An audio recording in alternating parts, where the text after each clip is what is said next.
This morning on The Dish, North Carolina-born chef Sam Talbot. He had to learn about food at an early age, not for pleasure, but for health. At 12, he was diagnosed with type 1 diabetes. Helping others deal with the condition has been a lifelong passion. He recently opened Pretty Southern in Brooklyn, New York, a casual eatery that includes healthy alternatives to traditional Southern dishes. And earlier this year, he published 100% Real, his second cookbook.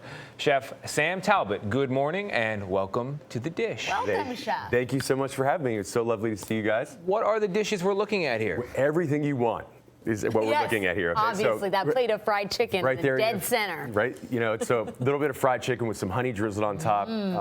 Carolina favorite, we have blackened shrimp, pimento mac and cheese, buttermilk biscuits, because you know why you can't start a meal like this without buttermilk biscuits. We have sweet potato waffles, little baked ham, cranberry chutney, and then also a spiked Arnold Palmer. Yes, which is what we need right now. You need a little Buffalo Trace, you hour. need a little lemon, you know, lemonade and iced tea, so.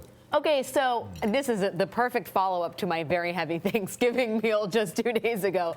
But when we talk about Southern cuisine, we often don't think lighter. How are you making it lighter and healthier? Well, see, that's the thing, right? Being diagnosed with diabetes at a really young age, I knew that food matters. Everything we put into our body, food matters. But I also know that food from the Low Country happens to be one of the best cuisines on the planet. Yeah.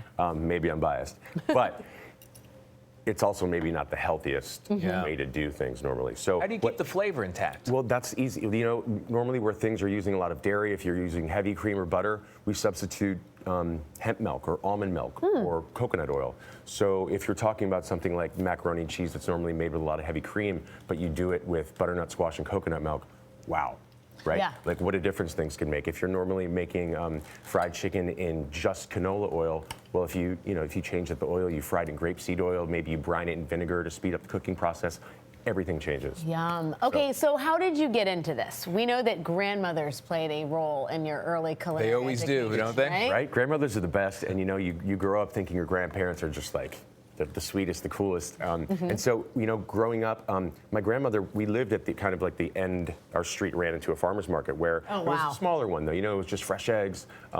You know, people made sausage, dairy, milk, and we would go back to the house and literally just do like scrambled eggs, but like proper slow scrambled eggs, not like the ones with the brown edges. So I really fell in love at a young age cooking with my grandmother, my mom in the kitchen, and then it just turned into this full-blown love affair.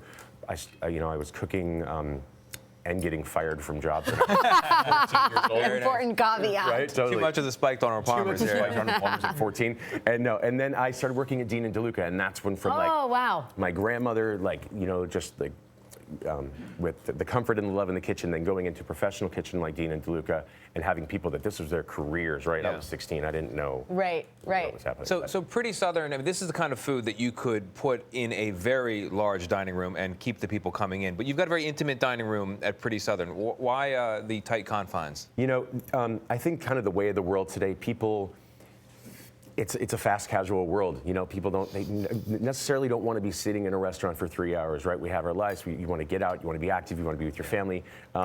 For me, I love being outdoors, you know, and I just like being outside, being across from McCarran Park. You want to be out there. So the restaurant is really, it's built to come in, have delicious food, but you can take it to go. You can bring a picnic to the park. It's a great location. Well. It's a great location. It's a great neighborhood. Yeah, I couldn't be more pleased with it. It's great, great, great all around, and we love Brooklyn. Chef, as I ask you to sign this dish as is custom on this program. Awesome. If you could share this bounty with anybody, past or present, who would it be? Past or present, so I would have to say my grandfather, because I never really got a chance to cook for okay. Yeah, my grandfather. I never really got a chance to cook for my grandfather in the way that, you know, when you're 17, you don't really know how to cook.